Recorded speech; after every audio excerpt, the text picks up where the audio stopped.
got mail.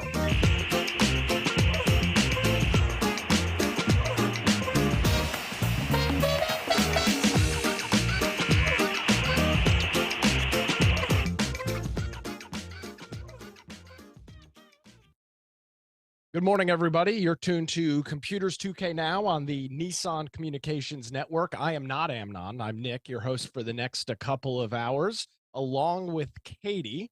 Hello, I've returned. I'm alive, barely. Amnon is here. He is lost his voice. Speak to us from the other side. Just about. I'm still here. He's still here. He's still with us. Our number is, Gal should be joining us as well. Spence is traversing some continent this morning, I'm sure.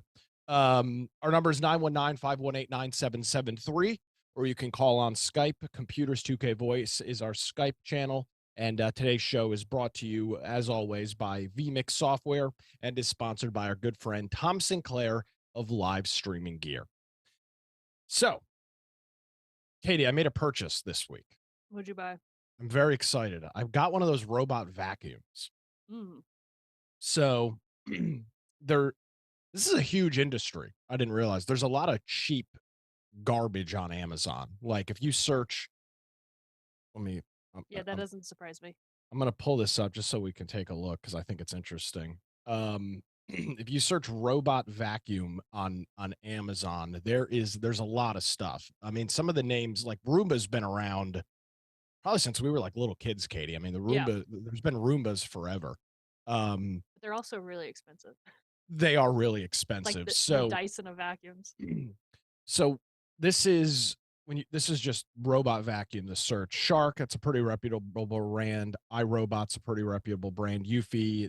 But then you start getting into this stuff. The Hanatora, and there's a lot, and there's a lot of cheap stuff on here too. And then there's also a lot of expensive stuff, $700, $800, $900 robot systems with dust collection and everything like that. So I did some research, and the one I ended up with is actually made by Wise, who we've talked about a lot. They make a lot of the cameras and things like that we've had in specials. And the cool thing, make sure my address isn't on this page. This is the one I ended up with. This is the Wise robot vacuum. And the reason I went with this one, $200 is not a terrible price. It's 40% off on Amazon right now. But it's got, let's see if it shows, it's got LiDAR. And you can see, so LiDAR is a mapping. It's a camera, but unlike just a regular camera, LiDAR, it's like iPhones and other phones have LiDAR, and it's a mapping technology. So it's really good at depth perception. Instead of just looking at cameras typically don't have a whole lot of depth on them. So it's hard to see how far something is away and things like that without LiDAR. So this is a LiDAR camera for a LiDAR vacuum for sub $200, which is a really, really good deal.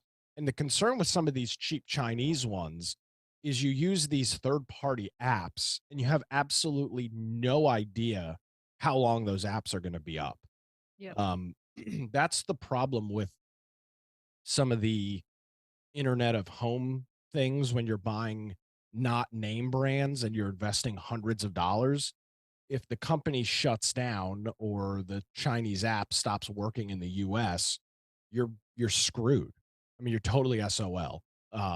There might be some workaround. There might be a firmware or something you might be able to flash to it, but you spend $200 or $300 on something and then it's e-waste because the app no longer works or it's been blocked or banned. You're screwed. So how is the vacuum? Do you like it? Yeah. I'm still learning its quirks. You have to like pick up all your crap off the floor. It doesn't do really well when you've got like shoes and like boxes and stuff laying all over the place, which makes sense. That's exactly why I can't get one. I keep thinking if I want one, but I have crap everywhere, and I run a small business out of my house, so it's like there's boxes everywhere, there's packaging material everywhere. Yeah. It's just, it's a nice idea, but then I'm like, this isn't practical for me. But what I have been looking into is a cordless vacuum. Oh. Not that it's not as fancy as a robot vacuum, but So it's pretty cool. I'm skipping my office because there's stuff everywhere. I don't have it going into either of my bedrooms or bathrooms. It's doing the living room, the kitchen, and then the hallways or the hallway that connects everything. And it does the house, the living room slash dining room, kitchen, and hallway. It does it in about 30 minutes. hey, that's Um, nice. yeah, so it does that, and it uses about 25% of the battery when it does that. And if it was a longer run, it would do as much as it could, go back home and charge, and then complete the rest of the path. So it's cool to watch it do its pathing. If you give me a second, I can actually. How does your cat like it? She hisses at it and follows it around. It has not been the greatest experience for poor Liberty. Um, I assume she'll get used to it, but let me pull this up real quick so I can show you to do what exactly it does. So bear with me. Cleaning. So this is. See if I can zoom in on this. So this is the history of the vacuum. It's pretty neat. So so it starts in this little area over here, and you can see how it paths its way throughout this thing looks like a mansion, but it's not. It's a couple hundred square feet. But you can see all the white lines are the path that the vacuum took. You can obviously see the areas where there's furniture and things like that, and then some of the rooms that I have it not going into, you can see that with those little red boxes. That's called a no-go zone, which turns out not every vacuum has. Um, Plenty of them do not have no-go zones, and some of them, the pathing is automatic, or excuse me, the pathing is random. So it will just essentially go around forever until it figures out that it's clean. This one's got some intelligence in it, so it does start with the same path every time, and you set those no-go zones so it doesn't get stuck or it doesn't go into rooms that you don't want it to. But So it's pretty cool. how does it start? Like, do you have to like walk it around your place? What you mean for the first time? Yeah. So there I think I was supposed to do a thing called quick mapping for the first time, but I didn't. I just it's got a little base that it starts at. And the first time I ran it when it had no map at all, it kind of it took like a couple minutes just kind of spinning around in a circle. And then it just started going throughout the house, and you can see like this area up here. I didn't let it go into that room. I stopped it so it thinks there's a massive room there. It's just a small office that I'm sitting in now. Mm. And then when it would go into a room I didn't want it to, I would click pause, move the vacuum out, tag it as a no-go zone, and then it would continue its trek. This room Dang. 3, that's a bathroom that I don't have it going into. Room 2 is a spare bedroom that I don't have it going into, and then room 4 is my bedroom that it hasn't gone into either. So This it is like a bad spy movie where they like have to infiltrate something and they have the layout of the room. yeah, so it's a little over 300 square feet, and it took 29 minutes to That's do pretty it. cool. Yeah, it is pretty cool. So, Man, if I uh, ever get my life together and pick up the crap off my floor, I might have to invest in one. Can I get a robot that picks up my stuff? yeah, I mean, you could do that as well. So you can run it on a schedule, which is what I need to set up to do. I haven't looked at the scheduling function. So yeah, here you go. So here's the scheduling function. So I'll probably run it Monday, probably Monday, Wednesday, Friday, and at so when I'm at work at 6, so we'll run it at 6 a.m. and it'll just automatically it'll automatically run itself those 3 days And at have you noticed the suctions well? Like, does it pick up mess well? Yeah, now there's a cool feature in it that I haven't used yet. It's called I haven't done it yet. It's called spot cleaning.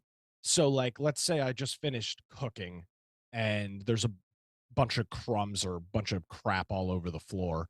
I haven't done this yet, but apparently you drag this little white box around Hmm. and you tell it, spot clean the kitchen, and then it'll just go to that area, clean that spot, and then go back. Wow, Yeah, I haven't tried that yet, but I believe that's the point of that feature. that's Um, pretty cool. yeah, it is pretty cool. So if I spill a bunch of um, granulated sugar or something that's just a real pain in the ass to clean up, you could just have it run and do that for probably take 5 minutes to do that.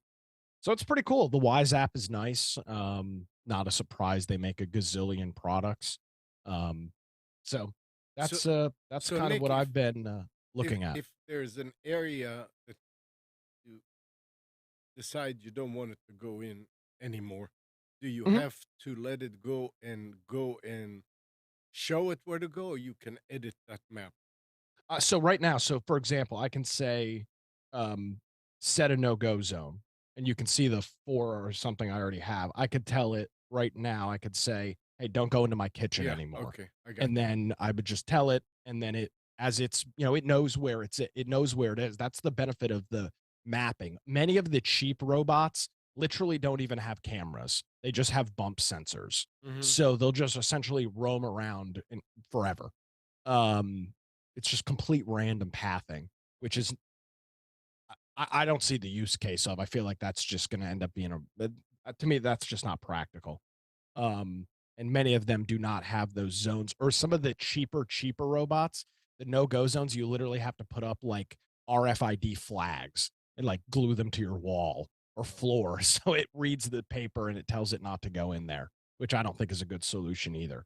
Um, so you can the zone is the floor, the map is always customizable. Um, and for example, if I decided that, okay, I wanted to start cleaning my bedroom or my office now, I would remove that no go zone, and then it would go into that room and it would finish mapping it. So I'd have an actual size of what that room looks like, which I'll do eventually. Um, so that's that's kind of the setup on it right now, which I think is pretty cool. And It's a neat device.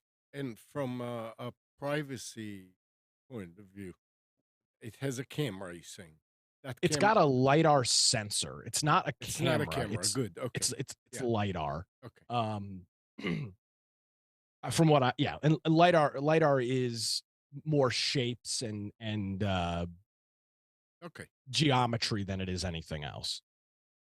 It's got a couple different suction levels. I've been running it on standard. The reviews I watched on this one showed very little difference between the standard and strong suction. The quiet was definitely a lot less. This vacuum is it will do carpet, but not this is not for big, thick, woolly carpet. There are different kinds of vacuums for different use cases. My house is all hardwood minus a couple of area rugs in the there's an area rug in the living room next to the couch. But other than that, it's all hardwood, so that you can get away with some of those cheaper vacuums. If you have really thick uh carpet, then that's a whole nother set of vacuums that you need to look at. But I've been pretty happy with it for its price. It does a lot for um $200. Yeah, man. Maybe And like I said, how long is the battery supposed to last? Well, I mean, it did 300 square feet and it used a little over 20%. But So no, but presumably it could do close to 1,000 square feet. how long did it take? So that's what I It mean. took From 30 minutes. It took 30 okay, minutes to do. okay, It says 300 square feet. That's because it doesn't, it couldn't get under the dining room table because the chairs, are under that. It couldn't and if it go under. runs out of juice, it just stops, goes, recharges itself, and Yeah. continues. So I believe at 10 or 15%, I'm trying to. I watched so many reviews this week. Mhm. At 10 or 15%, it will pause its job. Remember where it was. Go back home and charge, and then when it is charged up, it will resume and Mm. continue its job. And you have to empty the So yes, this yeah, is the which is fine. dust bin in this one. That the more expensive ones have a bigger base station, a bigger dock Mhm. where it will actually keep the um debris and stuff that it's picking up. This one you do have to manually clean out. The Mhm. first day I ran it, I specifically did not run a vacuum for a week, knowing I was getting this, and the dustbin was essentially full after the first vacuum. I ran it again. That was on Friday. I ran it again yesterday morning, and there was very little in there. Mm. Because and I think that's how it's is if you're running it every 2 or 3 days or every 2 days or every day, there's not going to be as much crap to pick up. It's going to do smaller increments. So that is, and I don't know how that works. I don't know if it senses if the dustbin is full. Um, I probably need to try that. I probably need to put a bunch of stuff on the ground and let it pick it all up and see what it does. Um, but it it seemingly does pretty well. Um, you know, I don't know if you dumped a whole box of Cheerios on the ground, how well it would do with that. Um, It might be happy. It's to yeah, eat it could be. It breakfast. could also be happy. It's got, in terms of the vacuum itself, it's got on the one side, it's got a spinning, rotating wheel, I guess you'd call it. It's four little prongs that spin, and that kicks the dirt or dust or debris into the middle of the vacuum, which is where the actual suction um, uh, Yeah, it slot also is. clears the corners. Precisely. So it's on the right-hand side of the vacuum. So when it's going up against the woodwork, it's actively touching the woodwork and kicking Mhm. things into the path where it actually has suction. So I'm pretty happy with it. It's I don't know that I would have spent $330 on it. That's the MSRP price of it. But for $200, which is the lowest that this vacuum has ever been since it's been available on Amazon, um, I'm incredibly happy Have you with it. named it yet? No, no, Katie, that's a very I have not. I think it did ask me for a name. It's the device name is called a home vacuum. So no, I did not come up with a I need to guess I need to come up with a cool name because I think you can control it via a word. So I need to be like I've seen Excalibur, clean the yeah, floor, I've or seen something, I've something seen like people on TikTok that treat their Roombas like pets, where they're like, "Get out from under the cabinet. What are you doing?" that. I'm reading the description, Amnon. It says it'll do 110 minutes of runtime on a Okay. single charge.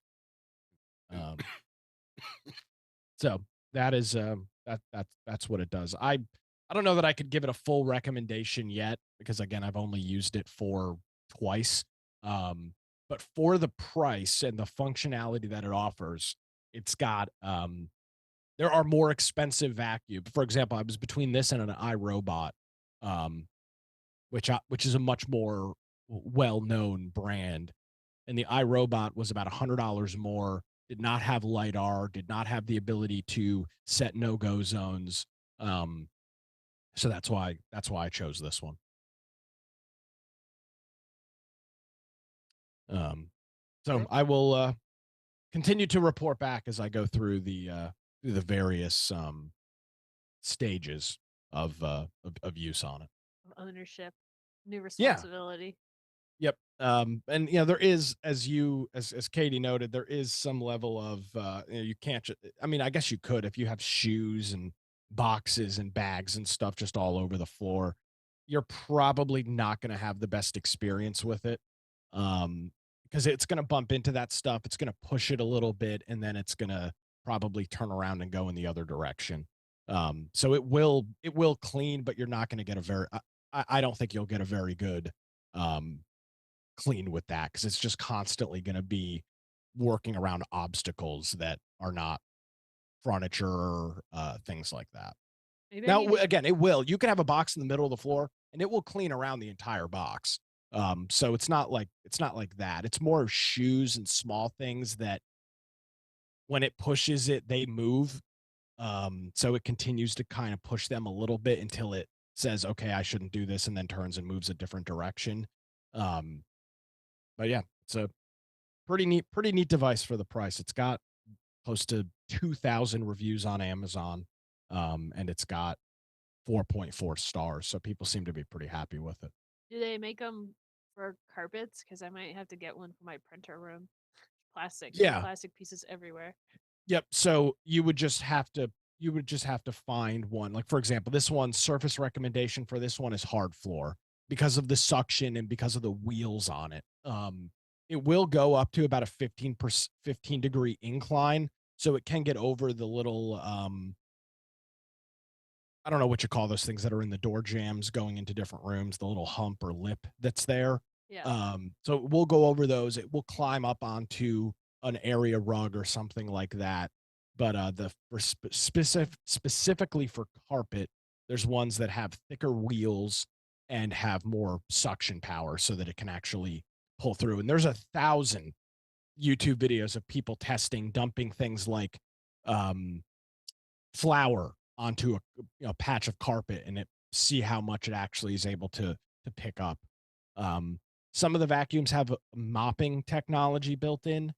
I was looking at one of those. The problem with that is if you have any rug at all, it doesn't really work. It's just dragging essentially a wet microfiber cloth across your carpet, which you probably don't want. So I wanted one that would do mopping as well, but I couldn't find one that fit my use case that wasn't. I found one, it was $900. And I was not Yeah. about to pull out for that. So No. Did so yeah, you that's did my you experience. did you try to find out if you can have like two different plans? Like one to do what you have right now, the map, and then create one that says, okay, now once a month go into this area and this area and this area only. Like So multiple yeah, so you can create programs. multiple, they call them floors in this. I presume I could create another, tell it it's on a different floor and it will make the same map again. I very well could do that. And then in the schedule, you set it in the schedule functionality, you tell it what floor you want it to do. So I could essentially, that's an interesting idea, Amnon. I could create a second floor that is in fact the full house and have it do that once a month or something like Yeah. that. It's definitely got a lot of flexibility built into it, which I appreciate. Um, so that's that. I'll keep everybody abreast on what's going on. What's going on with you, Katie? Anything exciting this week?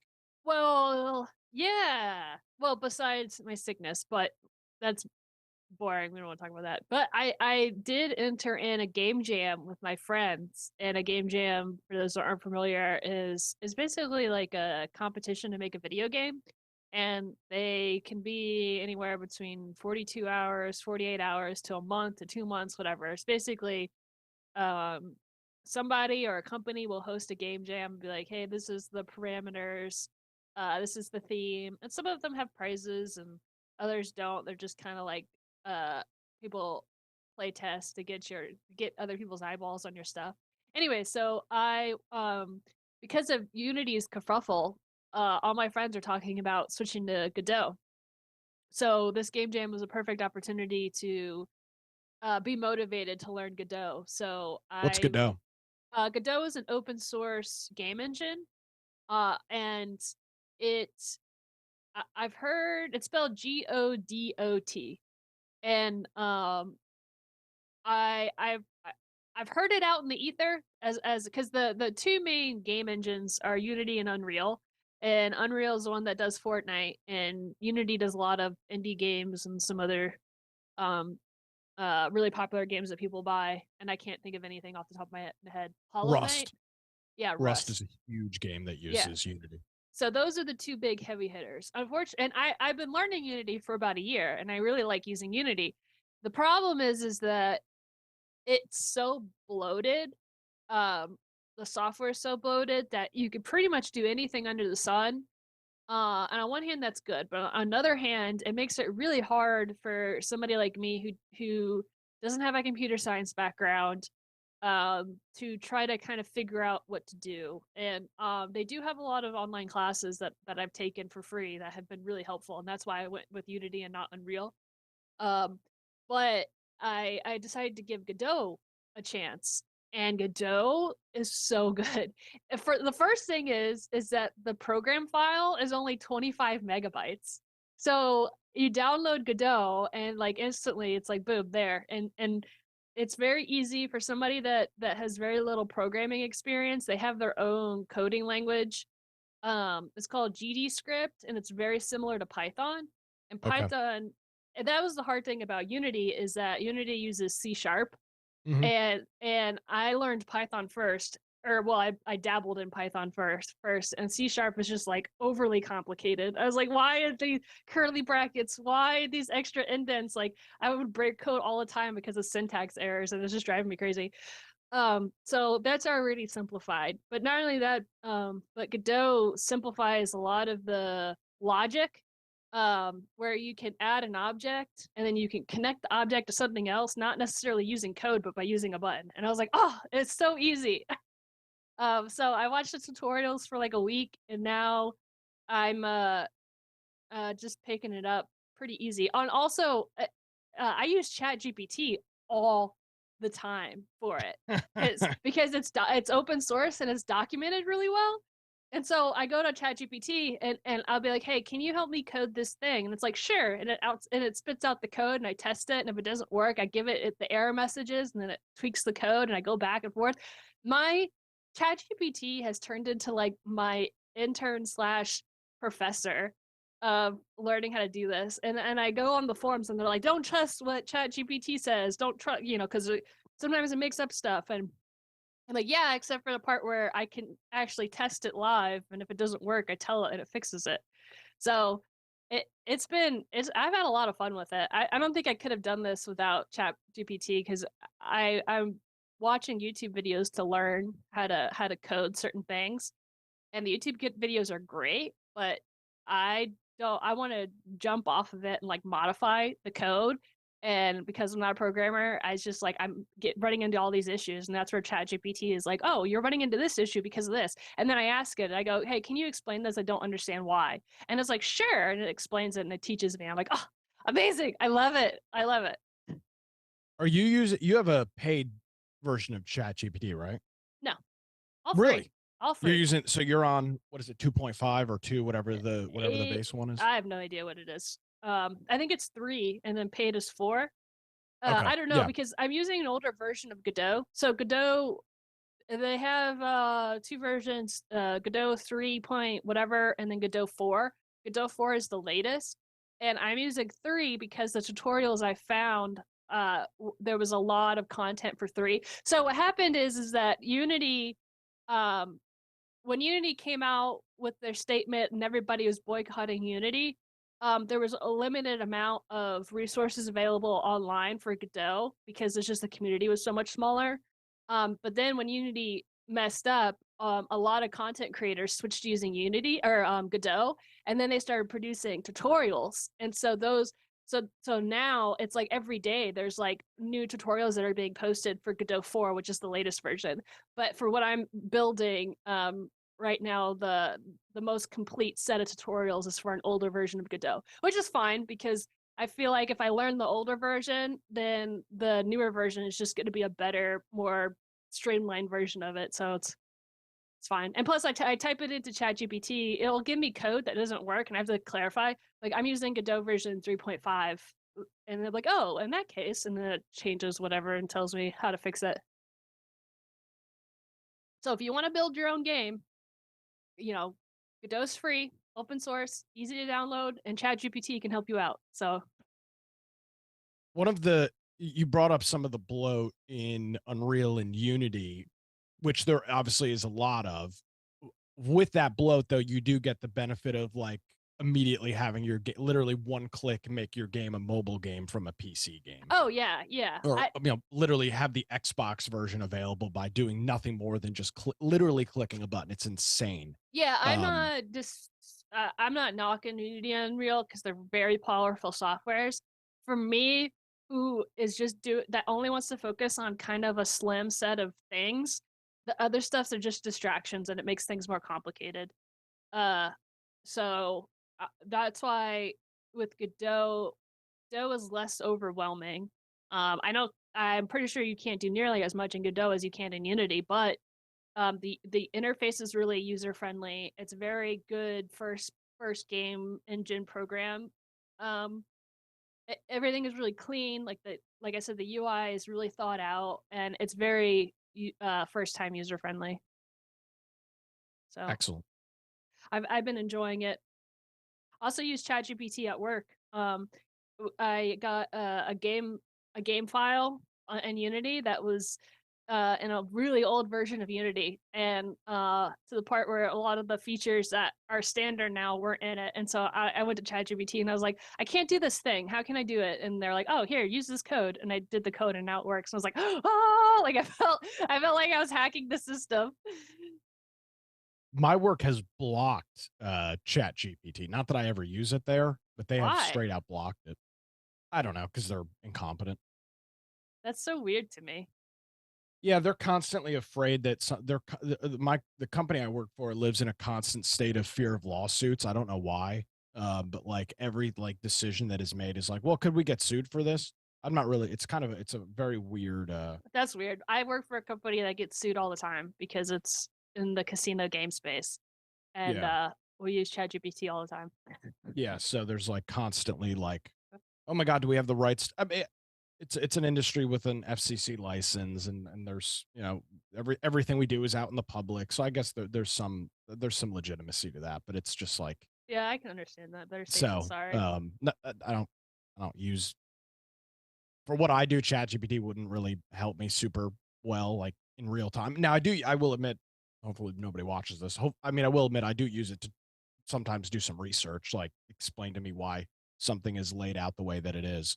Yeah, But yeah, it's I gotta step very. away. I gotta step away for 1 second. I'll be right back. Oh, don't leave this up to me. Leave it up to Oh, you, Uh, it's Katie. fine. You can I'm handle it. here. I'm here. okay. I don't know what else to talk about other than hmm. All right. Go, I'm done. Go. Go ahead and go. I'm sorry if I'm going to start coughing. It's okay. Um, Just talk about a topic, and I'll just start ranting about it. so Reddit has filed its initial public offering. So What does that mean? Reddit is going to go public. It's going to become a traded. Uh oh. The company plans to trade on the New York Stock Exchange under the ticket symbol RDDT. I mean, they're going to make money. They real they realize that it's time for them to do that. Yeah. It's They always iffy when companies go public. Yeah. Um, we'll see. I I'm I don't know. I guess I'm not worried because it doesn't matter either way. But I just know things get shaken up. Was it Facebook? It's like somebody or some company went public, and they thought that their company was going to be worth like thousands of dollars, and then it turns out when they went public, their shares were worth like $14. I think it was Facebook when it Hmm. went public. Or is it even public? I don't know. Some like big social media company. Katie, which cell phone do you have? Who is it through? Are you talking about AT&T? Yeah. AT&T's outage? I didn't even notice. I woke up. So I have AT&T on my phone and I have AT&T internet. And I woke up and I'm laying in bed because I don't feel like getting out of bed. And I'm on TikTok and TikTok's making fun of AT&T. And I'm like, why are they making fun of AT&T? And then I get a text message that's like, oh, sorry for the downage or whatever, the outage. And I was like, what? Did I just like sleep through it? What is going on? So So I completely missed it. I woke up at 4:15, as I do most mornings, um, and I didn't immediately. Same thing with you. I have AT&T for cell, and I have AT&T fiber at home. And I was obviously home, so I was connected to Wi-Fi. So I didn't immediately see anything. I went to one of the first things I do in the morning is scroll through Twitter, just see kind of what's been going on overnight. Yeah. And I saw a couple of posts about um, cell network outages, and then I looked at the top of my phone and it said SOS. So I was without service until about 3 o'clock in the afternoon. Wow. The outage started at around 3:30 Thursday morning. Wednesday? Thursday morning. Um, and it was so weird driving into work, obviously with no Wi-Fi. Um, and then getting to the office, and when my phone connected to the Wi-Fi, a bunch of notifications coming in because I was disconnected for, you know, 12 minutes, or yeah, it wasn't a long amount of time, but it was I get a bunch of prep emails and things like that in the morning with what's going on. So that was interesting. They They still didn't still say. Oh, go ahead. no, what'd you say? They still didn't say why. Well, that's what I was gonna say. Yeah, they claim that it was some sort of rollout issue. I did read this earlier in the week. They made a AT&T had a major security update on Sunday night that they rolled last Sunday that they rolled out. Um, and a lot of folks are saying, okay, because of that they were maybe in the process of rolling out that major security update. It wasn't every AT&T customer. Katie, what time did you wake up? I wake up at 7, and And did you have cell service? yeah, I had everything was fine. I Yeah, didn't so even notice it, Nick. it wasn't everybody, and that's I the that's what's so weird about it is it was a nationwide outage. I mean, people from because when I woke up at 4, I had people the posts I was seeing were from people in California where it was, midnight, 1 o'clock in the morning, and some of them were up and reporting it. Not many folks on the East Coast were up at 4:15. Um, so I don't know why it was specific. It seemed like it was specific accounts because my parents in New York also were out. We're all on the same AT&T plan, including my sister. None of us had cell service all day. Was it just But the cell phone or was it Wi-Fi too? no, it was just cell. It did not affect AT&T's fiber internet service at all. But Thank then you God. know what? I don't maybe I was affected and I didn't notice because I work from home. So Your phone would have said SOS at the top. yeah, I didn't notice that. Like, but you said you had received a text message I did. from AT. Well, I received a text message like a couple days ago that said, "Sorry, it was a big inconvenience. We're sorry." Just like a sorry text message. You didn't receive that the morning that it happened, though, did you? Could you No. look? I'd be Yeah. curious because I received that same text message, but I didn't get it until 3 o'clock when it came back. Now I'll say this: iMessage was perfect. I mean, I know there's a lot of criticism of Apple, but iMessage, because it is not an SMS, it's an internet based service. Whenever I was on Wi-Fi, I had no like I was able to talk with my parents via iMessage, and that wasn't a problem. But any sort of actual SMS messages did not come through. Mm. I did find it funny. AT&T was telling people to turn on Wi-Fi calling, which you should have turned on. But if you didn't have Wi-Fi calling turned on and you tried to turn it on, it would give you an error and say, cannot contact AT&T servers. Please contact customer service. So if you didn't already have Wi-Fi calling on because of the outage, you could not authenticate and you therefore could not turn it on. You were SOL on the SOS. Yeah, it was a big time SOS. Yeah. I assume the FCC we'll find out what happened because the FCC is going to have to do an investigation into this. Yeah. I You also had heard it wasn't just AT&T, right? It was a bunch of So it was only AT&T, but some of the other providers were reporting issues because people like with Verizon were trying to call people with AT&T or text them Oh, and yeah. it would not get through. So you saw a couple of thousand reports of Verizon, T-Mobile having issues. One of the other things that's interesting is AT&T runs a network called FirstNet, which is a different cell phone network that AT&T operates, and it's for first responders, and it gives them Mm. prioritization on the cell network. So that was also down, Ooh, which is obviously is a major issue. And yeah. the reason that FirstNet even exists is when there's very limited cell connectivity. Like when we had Hurricane Florence down here, the cell phone towers were just so jammed up. So many of them were down. There was little bandwidth available. FirstNet customers are prioritized, which is what you would expect. Yeah. So there would be hours at a time where I would not receive any.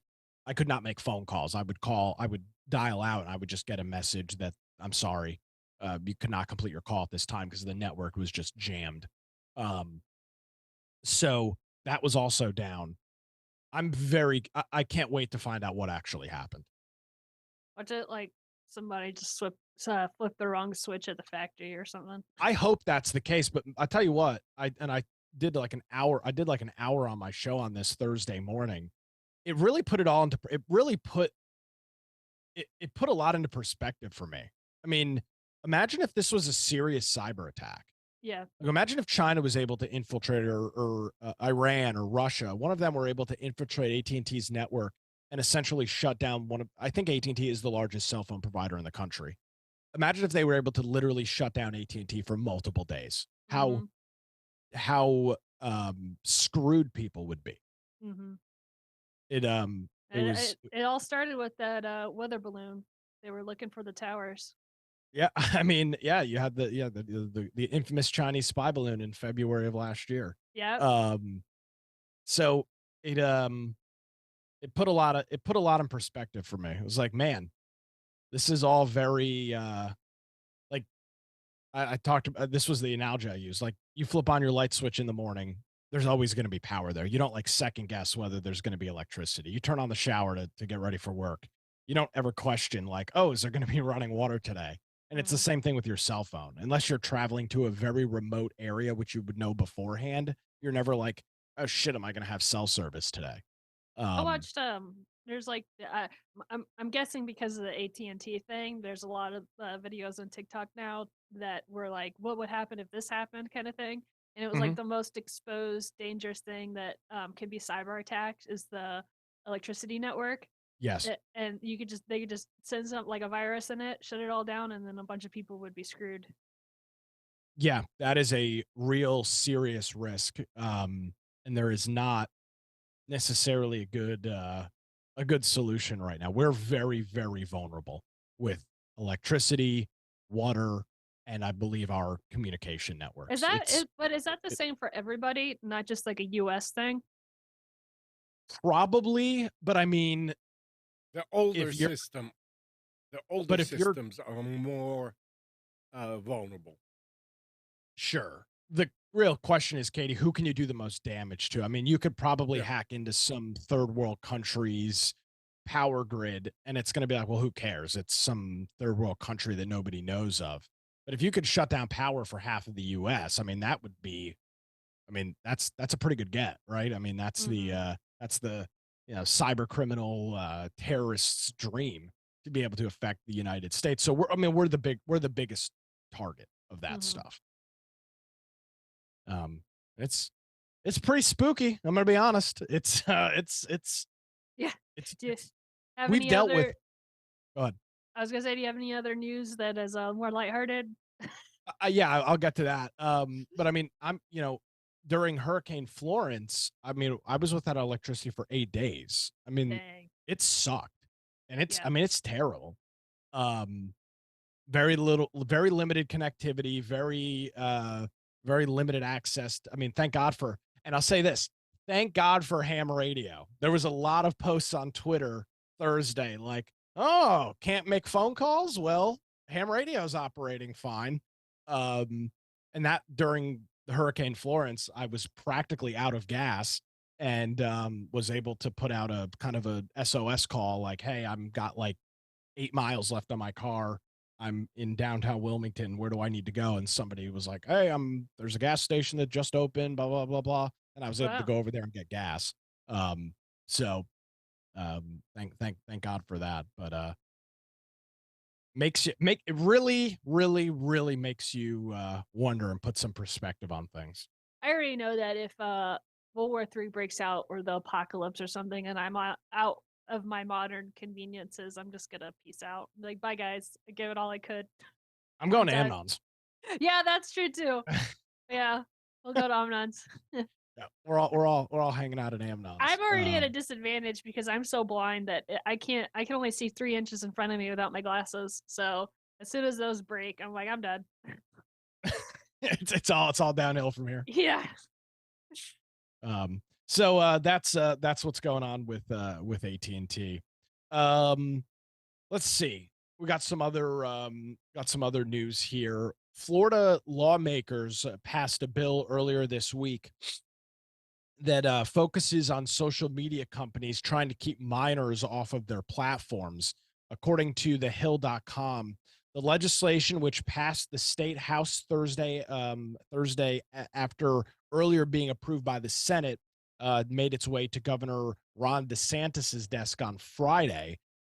He said he's not quite ready to sign it yet. He told reporters, quote, there needs to be a proper balance between government regulations and parental input on social media issues.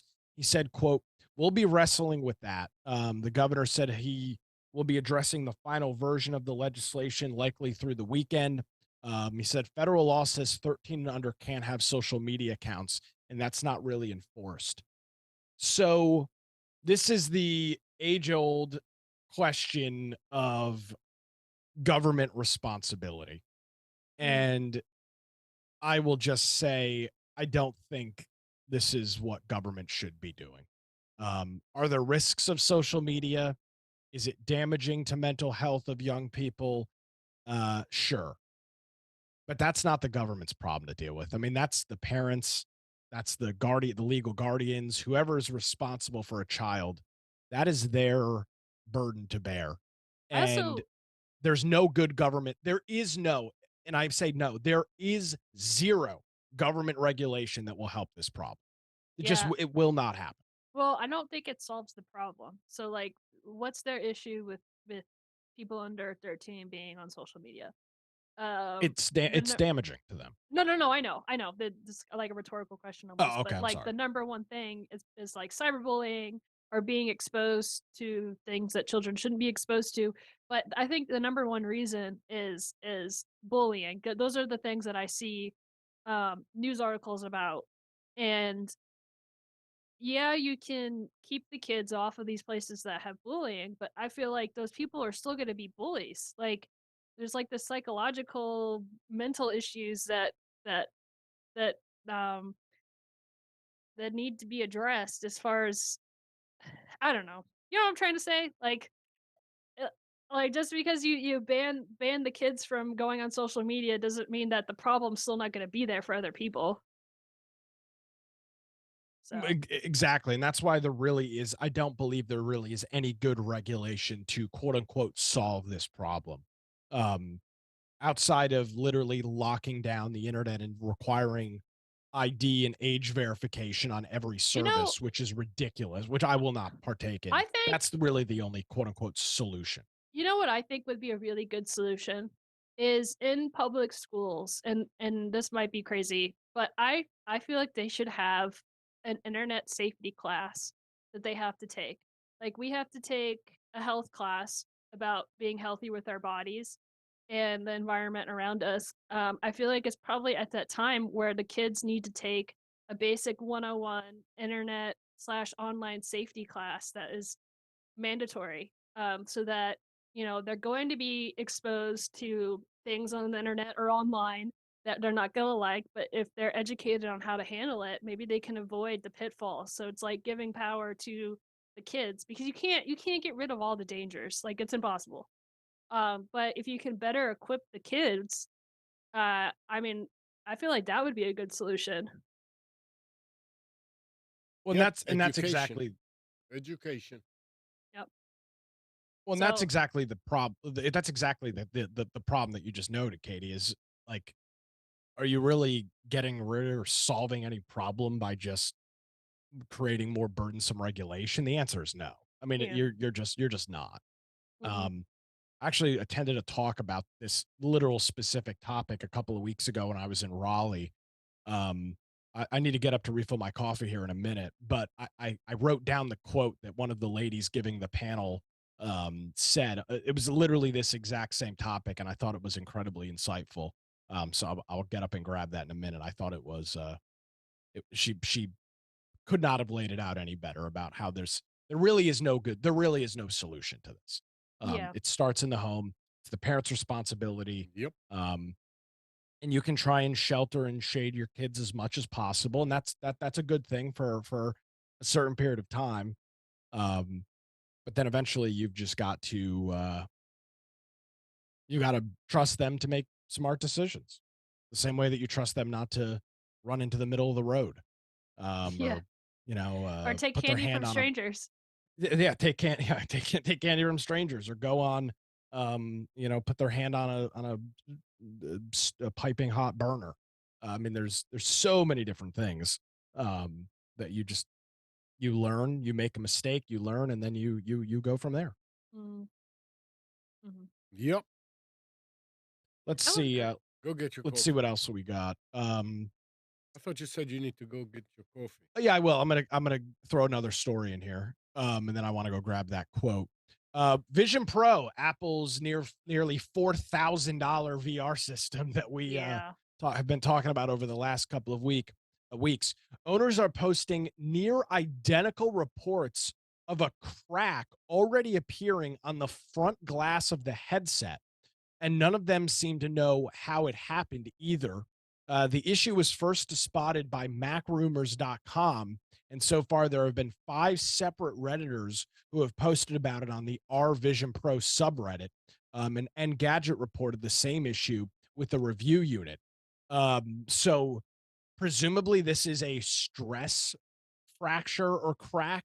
The fact that it's in the same spot or similar spot for many users, I doubt all of them dropped them on the ground and it all just happened to crack in the same spot.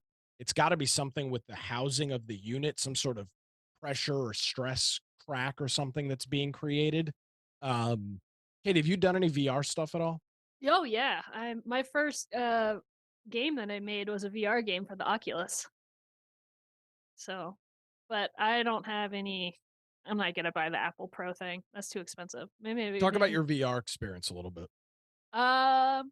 So I got an Oculus. I actually traded in my PS4 for an Oculus because I once PlayStation started charging you to get online, I was like, that's dumb. So I got an Oculus 2. I believe that it was like 2 years ago at this point. It was very easy to set up.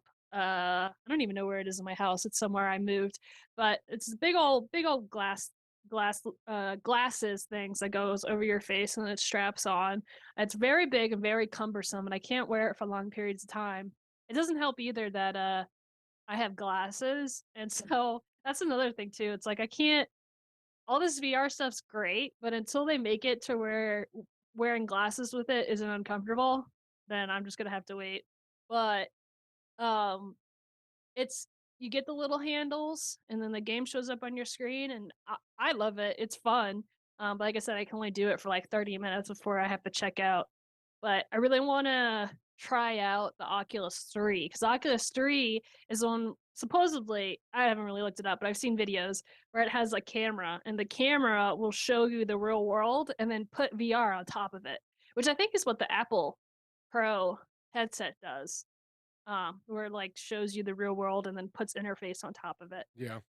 So, but the Oculus 3, the videos that I see that I think are really cool are where somebody's playing the piano, like a real piano, and then the notes, they see what notes to come next. And so I really want to try that. That looks a lot of fun. You weren't here last week. I showed a video. The cool thing with the Vision Pro, this lady was cooking, which by the way, they give you warning, like you do not cook with this thing. You'll chop your hand off or whatever. But nevertheless, she went through the disclaimer, whatever, was cooking with it. Um, she was able to set timers on pots, and the timers floated over the pots. So That is so yeah, cool. I like like the idea of it. It sounds it's cool. it's so simple and basic. Like, really, who cares? It's a freaking timer. But she was able, so as she looked over at the stove, there were 2 timers above 2 pots, and when she looked back down to what she was cutting, of course, the timers weren't there. Like, re not a $4,000 feature, let's be perfectly clear about that, but a really cool feature. I mean, that would be amazing. And see, but it's not just about the timer, it's about the application. of an interface sticking over a set point in actual 3D space, and that object staying there and performing its function. So what's amazing about that is you could take that same principle and say like you're walking in the forest and you want to identify a plant and Yes. like pick a plant and then the graphic pops up over the plant and it could identify the area you're looking at, identify the plant, and then the graphic pops up. Like yeah, it's a timer, but it's so much more than that potentially. But again, the only problem is that it's like with cell phones. The cell phones used to be like a brick that you held in your hand, and now they're like super slim. I need those glasses to get super slim and not be like these huge. I mean, they're pretty heavy too, and relatively speaking, like if you hold them in your hand, they're not that heavy. But if you wear it on your head, it's like, oh, my nose just dies because it braces on your nose. It's inconvenient as hell. Yeah. Well, oh, I love it. I want them to keep coming out with stuff because the more stuff that they come out and the more stuff they work on, the closer it gets to hitting that like utopia of the future. What's so crazy about it, and Amnon will know this, remember this very well. I mean, Google Glass came out what, like 12 years ago? And that Yeah. was what Google Glass was trying to do. I mean, way, way, way, way ahead of its time. Hmm. Um, and Yeah, then it just whatever happened to stopped. that? There was really no, I don't think there was a market for it. It never, it there were some people that had it and really seemed to like it, but um, it never really took off. Man, I remember when they came out and I was like, "Ooh, I want one." The I wish only they'd come the out only again VR set that I had was the cardboard one. for your Oh, cell that you'd phone. put your phone in. Yeah. Yeah. The Google, Yeah, yeah, they sold the little cardboard with the 2 eyes. that made Yep. me I had that instantly too. sick. That thing was pretty neat. I remember there was a roller coaster demo that was pretty Yeah. cool. It was neat. Yeah, I put that on and I got motion sick, so I was like, not for me. But see, Amnon just said it was neat. Yeah. That's all. Wasn't it was exactly. I mean, there's plenty of things that are neat. I mean, Yeah. this this pen is neat, but it's not I mean, it's just a pen. It's like who cares? Yeah, well, I want Um the VR stuff to get to the point where I can well, they're like Google Glasses, but I can wear it out in public and it tells me things. well, and Eh, I think I mean that's the eventual I mean, that's eventually what we'll have. And it, you know, last week, Neuralink, Elon Musk's little brain implant system, they did it on their first person. Wait, I don't And know what this is. Explain it. What? They're Neuralink is downloading things? a brain implant. Oh my, Um, that's why when I was younger and computers were starting to get popular, that's what I thought was going to happen, that we were going to download our homework. So that's what he's doing with Neuralink, and the use case now, what the people they're testing with are paraplegics, people that do not have access to using their arms or legs. So what's Um, happening? I'm so excited. so in the Neuralink test that is going on right now with the person, let me let me pull my note up on it because we talked about it on infection. Um, the the patient implant happened earlier this week or last week. The patient fully recovered, no ill effects, no issues, and that person is able to control a computer mouse, move the mouse around the screen, and drag windows around by simply thinking. What? That's Yeah, crazy. it's pretty nuts. Um, so in the case of dealing with individuals that are do not have interfacing with a computer without any sort of input method besides speech is impossible. So now you've got this one individual whose name is not known and anything like that is not is able to essentially move a computer mouse around with nothing more than simply thinking about it, which is freaking nuts. Dude, wow. We are living in the future. Another 10 years, I don't even know what's going to happen. That's crazy. Yeah, but these are Well, and so things that that make life better for a lot of people. Oh, yeah, yeah, yeah. so the question is though is when does this translate into what Katie was talking about? Like, so when we talk about walking around the world and is this a poisonous plant or can I eat this fruit, this random berry that I found as I'm out? hiking around. The question is it going to be a physical thing that you're wearing, like a pair of glasses that has a screen on it, or is it going to be a literal brain implant when you have essentially a HUD on your eyes? Dude, that's Um, like some sci-fi stuff right there. it is. I mean, it is exactly sci-fi. I mean, it's everything that's always been talked about in sci-fi. Um, and I don't know what it's going to be. I mean, obviously it'll be the glasses first Yeah. before it's anything else. You wanna But talk about sorry, you wanna talk about sci-fi? I, saw something, and I haven't verified it, but I saw something that they said that they spotted city lights 7 trillion miles away from Earth or whatever, and the light patterns were the same as, like, city lights or whatever, or electricity lights, and I'm like, "Ah, it's happening! Ah!" They're 7 trillion miles away, though, so we'd never be able to connect with them, but it wait, spotted something.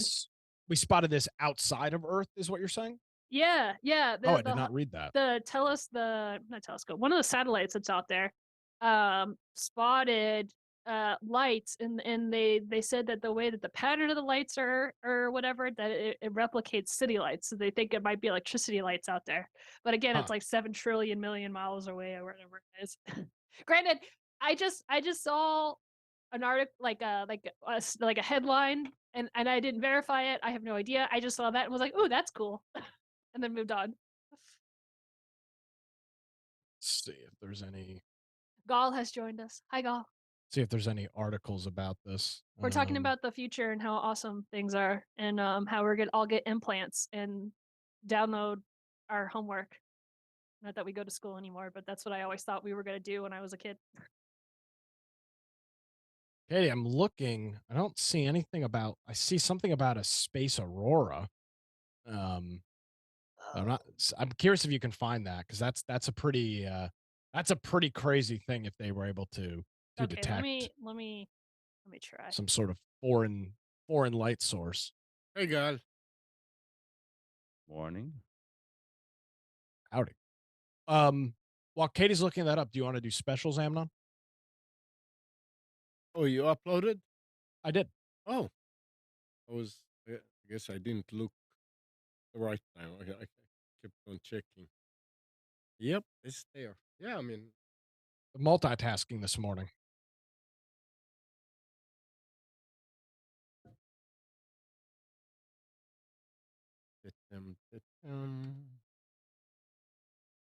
There we go. So this is a live look at AT&T's data center over Thursday morning as you see this gentleman is fully engulfed trying to figure out what's going on here as he's on the phone likely with somebody from tech support. All right, got a couple of cool things on specials here this morning. First up, I see that I forgot to put the price on this. Is a Dell G15 gaming laptop. This thing is pretty sweet for the price. It's $699 over at eBay. It's sold by Best Buy through eBay. It's got a Ryzen 5 7640HS, which is a Ryzen mobile processor, 16 gigs of RAM, 1 terabyte NVMe drive, and an RTX 3050. This thing is anything but portable. It's thick. It's a thick boy, as they would say. So not something that you're probably going to want to lug around in a bag because it's a very large device. But for individuals that um, are not in a position to have a full gaming setup, monitor, desktop, keyboard and mouse, all that additional stuff. Um, this is a pretty good solution for this. It's normally $1,000 and it's on sale for $699. So if you're in the ballpark for an actual gaming laptop, this is a pretty good find over at eBay. Next up, this is a TCL smart television. This is running Google Smart TV. It's a 4K 55-inch television, normally $449. It's on sale at Amazon for $318. Make sure you click the link in the specials for that so you can get the price down to $319, and that's available over at Amazon. Next up, I thought this was incredibly cheap. Thermal laminator. It's not necessarily computer related, but if you're somebody that laminates every once in a while, this is a pretty good deal. I know they sell the laminator packs that you can use an iron with. I laminate my stuff with a heat transfer press for t-shirts. But if you want to get an actual laminator, and this is a Scotch brand, um, this is normally 75 bucks. It's on sale for $45. This is their pro thermal laminator, so it's 41% off. And it's got 11,000 reviews on Amazon. So this is a pretty good deal, and it's just a regular laminator. I second a laminator. I bought one a few years ago because I wanted to laminate some recipes that I found. It is a game changer. Like, I don't use it every day. In fact, I haven't used it in over a year. But when I do need to use it, it comes in clutch. Yeah, and for $45, it's not the cheapest thing in the world, but $45 isn't the largest sum of money for a product that you might use a couple of times a year. So you can check that out. It's a limited time sale over at Amazon. I think I got an Amazon laminator for like 30 bucks. Yeah, they do sell cheap ones that are just yeah, I Yeah, mean $32. this is not the only one that there's definitely cheaper options than this, but in terms of a pro kind of Yeah. n- not not that Amazon Basic isn't a name brand, but a Scott brand one, Scotch brand one. This is a pretty good one over at Amazon. Next up, Walmart. This is the cheapest price I've ever seen for a 4-pack of AirTags. Normally they're 70 or $75. Walmart is selling a 4-pack for $68. And there's a promo code that gets it down to that price that's in the link. So Apple AirTags, they use essentially the nationwide iPhone network of people having iPhones everywhere. And through random people's iPhones, your AirTag can communicate back to the Apple Find My Phone servers, and you can track luggages. People use it to ship packages, really expensive um, watches and things like that. They'll literally throw an AirTag in there so that it can be tracked essentially throughout the entire process. You get 4 of them for $68. They're normally $25 a piece over at Walmart. Just click the link in the specials for that. Next up, this is a whole kit. Eufy makes this. I have the Eufy doorbell, standalone doorbell. This is a doorbell door lock. So you're not only getting a ring, essentially a video doorbell, but you're also getting a smart lock at the same time. So you can see here that there's 3 different things that come with this. You get the front plate that would go outside your door, which has got the numpad, the doorbell, and the camera on it. Plus, it's got a biometric sensor on the top, which is pretty cool. And then on the back side, you have the actual locking mechanism that goes on the inside of your house, and you can either turn it manually or use a smartphone or something else to communicate with it. And then it's got its chime, the device that connects to plugs into just a regular 120-volt outlet. It will give you the doorbell chime. It has an SD card slot so you can record video on it. And it's essentially the Wi-Fi gateway for the doorbell slash door lock system. These things are not cheap. I've got don't remember the brand name of mine. I've got a similar one of these that the thumbprint stopped working years ago, so that kind of sucks. But it's just the door lock itself, and that was at least $170. So for 280 bucks, you're not only getting a Wi-Fi doorbell camera, but you're also getting that smart lock. It's a pretty good deal available over at Amazon. It's normally 350, so you're saving close to a little over 20% on this over at Amazon. And Eufy makes a lot of smart home products, so that's whose doorbell camera I have. They're a very reputable brand, and that's available at Amazon. I'm so glad Gal's here. Gal, have you seen this before? The Amazon Echo Hub? No, can't say I have. So I didn't know Amazon even made these. This is a essentially a smart home control panel. It's an 8-inch tablet that you would mount like a thermostat or something like that somewhere in your house, your living room, your kitchen, somewhere where it's easily accessible, and you get access to all of your Alexa, sorry, stop, all of your A word devices. So you can see in this, you've got cameras. If your thermostat is connected to A word, your smart doorbell, your robot vacuum, anything that you have got connected to Amazon, which pretty much every smart home item has got Amazon integration. It's kind of a key feature of all of these products, and you can control it all from this smart hub panel. It's called the Echo Hub. It's a brand new product. It's $179. However, if you trade in any Amazon device, they'll take 20% off. So if you have an old Fire tablet, maybe an old A word that you don't use anymore, you can trade that in and Amazon will give you 20% off. So it brings the price to $144. This thing's pretty sick looking, Gal. I It's pretty mean, cool.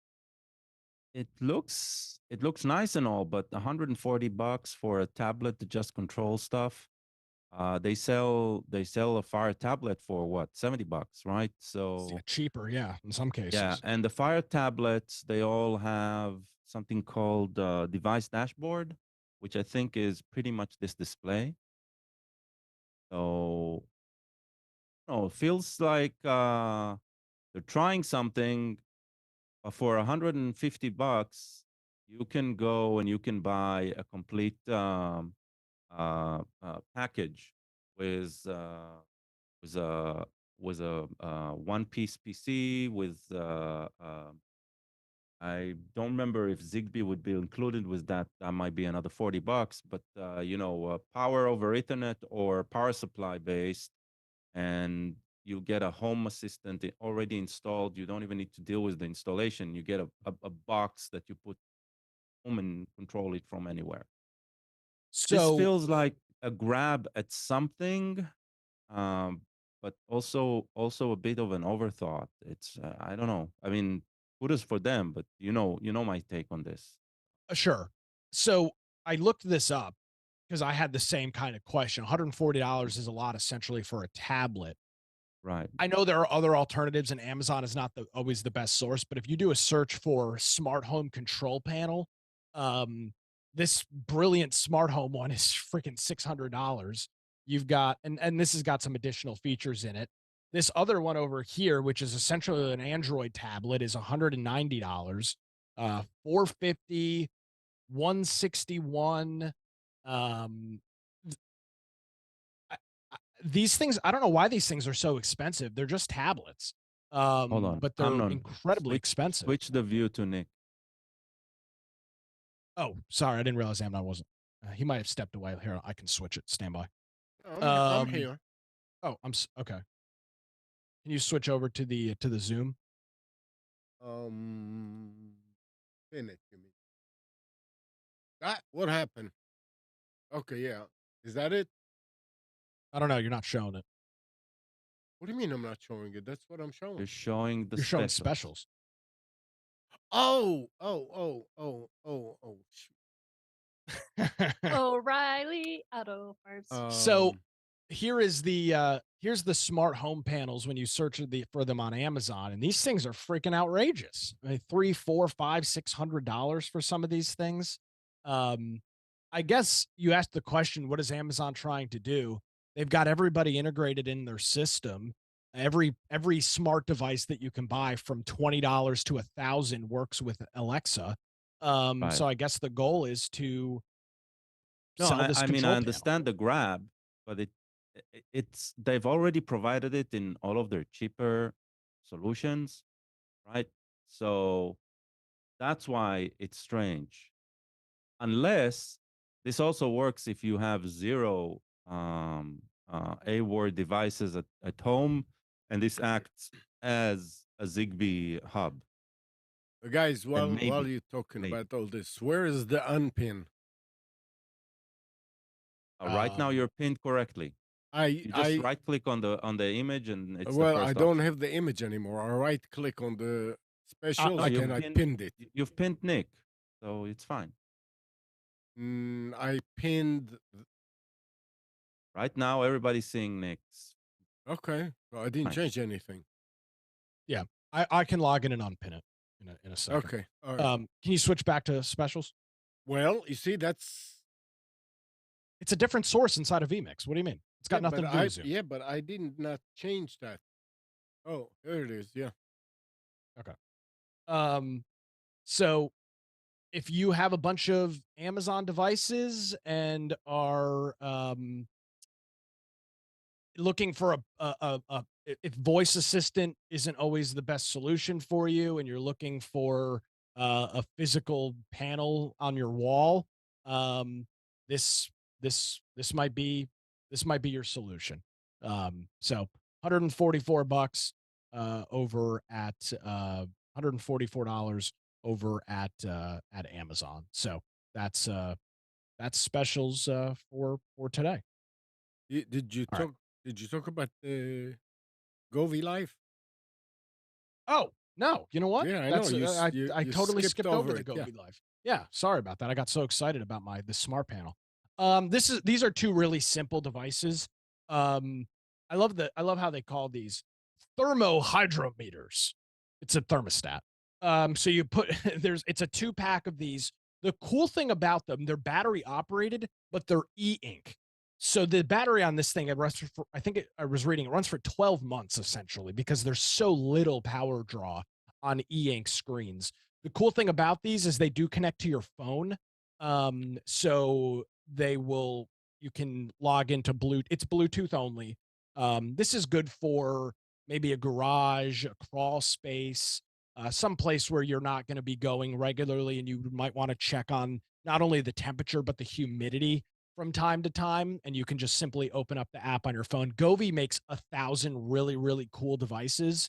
So it's got a 196-foot Bluetooth range, and it will run for, again, about 12 months on battery. So two simple little thermostats with humidity sensors for $19. So you're talking $10 per sensor. You could easily go to Home Depot right now and get a dumb thermo hydrometer for $15. That is simply nothing more than just a little screen that will tell you the temperature and the humidity. So this is a pretty good deal, available directly from Govi. There is a 5% off promo code called Take 5, not the oil change place. When you go to Govi's website. So check that out. And I presume that promo code works for everything else. So there you go. Check it out. And that's Cool. specials. All right. Well, thank you. What's going on, Gal? Just been a hard morning to wake up to. That's all. He's he's batching it. Nothing much. Nothing much. Working on any interesting projects or anything like that? I'm trying to finally stabilize my system. I can say, touch wood, things have been working well for the last couple of weeks. When I say my system, it's my system and end of the show system. Uh, we're basically managing them in tandem. Finally, it's finally stable after a long time of facing Ghost in the Machine. So I'm glad to actually step back for a sec, and just enjoy it, let it work for a bit, use it. Um, there have been some projects that I want to do with Home Assistant that I've been putting off for a long time, so might Might get back to that finally. Uh, Let no me real plans yet. let me ask you. We were just talking because this is something I'm kind of interested in. Uh, the Amazon Home panel that we were just talking about. What would you if you were to do that for Home Assistant? You mentioned that you could just get a cheap Android tablet. Is that really the best solution though? I mean, because that is that just what people should do? And just use the web browser in it and set it to be always on and not go to sleep and things like that? Is that the true solution for this? Just install the Home Assistant app on That's Android. what I'm saying. Yeah, Like yeah, that's it's the solution. fantastic. It's a phenomenal panel. And Yeah. if you don't like the way that panel looks, there's so many ways uh, um, of customizing it and modifying it. But there are also alternatives to controlling that. But yeah, pretty much, I would say. So here's the thing: a smart home isn't about smart panels at all, because then all you replaced a switch that cost, I don't know, $10, $5, with a $25 box. Those are the cheap ones, right? It can go up to 40 something. And then instead of just pushing a button, you're either talking with the machine or you're pushing a button somewhere else, right? But a smart home is actually one where for you it starts to become an afterthought. It'll light up when you walk in the room, but it'll light up when you walk in the room only when it needs to light up.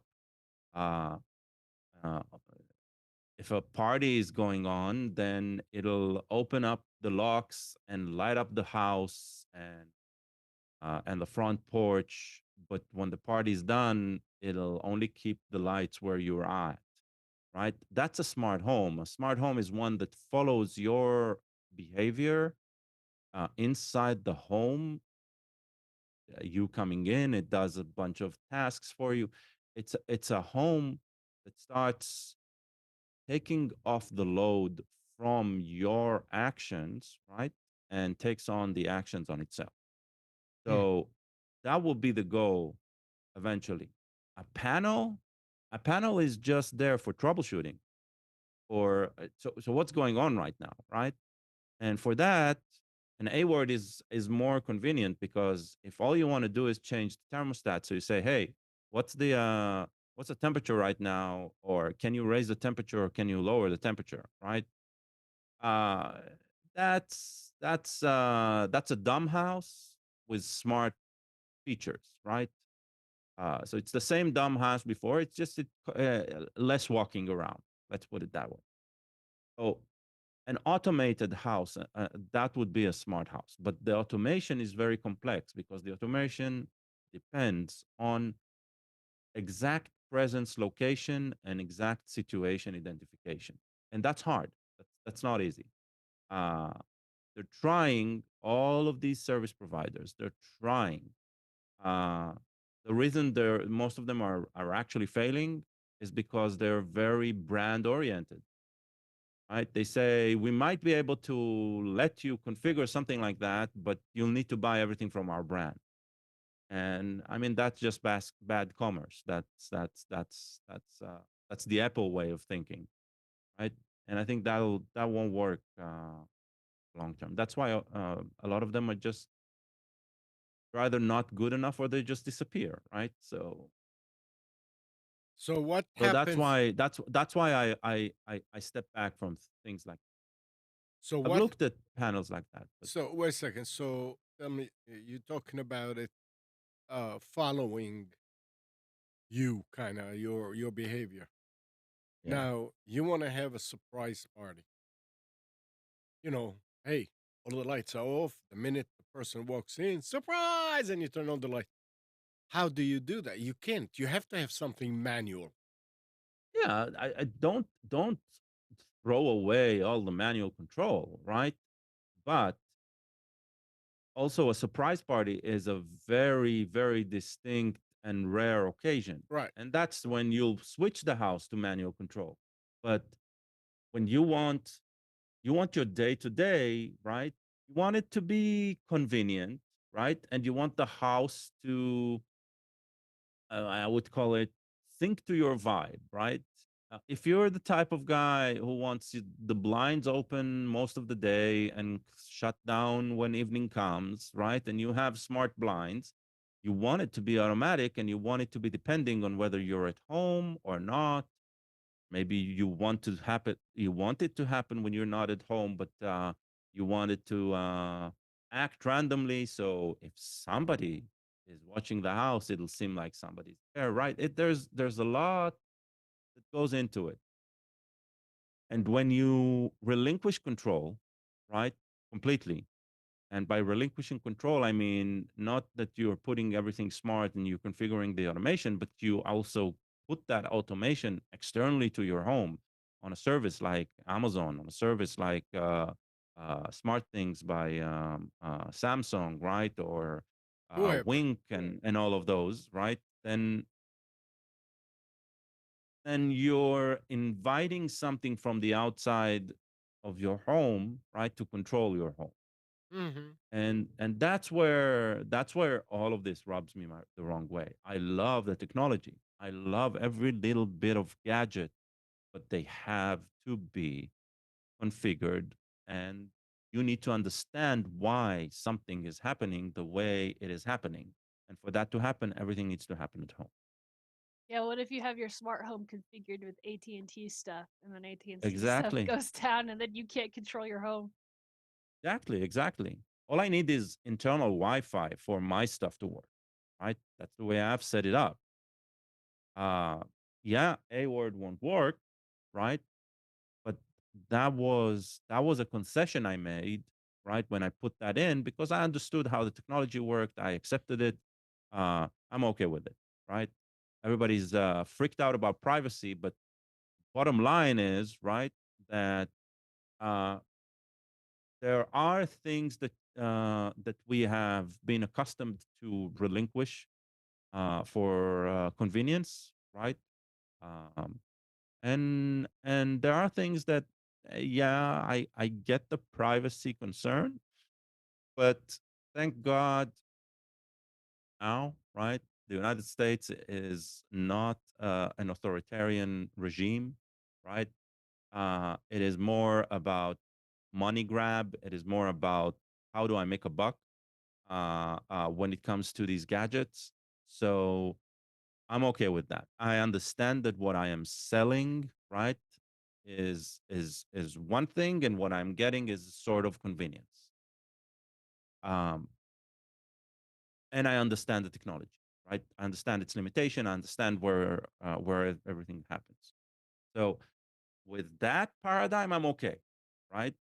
But I won't do more. I will not program um, the Amazon A Word app on phone. Right, allows you to create routines, to to to give it a lot more control. So when you tell it to trigger something, right, it already knows how everything is connected and set up. No, I won't do that. I'll do that on my home assistant. I will connect it there. And then that trigger word will trigger something on my home assistant, something that I fully control 100%. I don't control the software updates, like what will be pushed by an update, but I do control whether it'll be updated or not, for example, right? I control what's going on in there. That I appreciate. That's why I'm an avid advocate. And that's what I love about that specific group.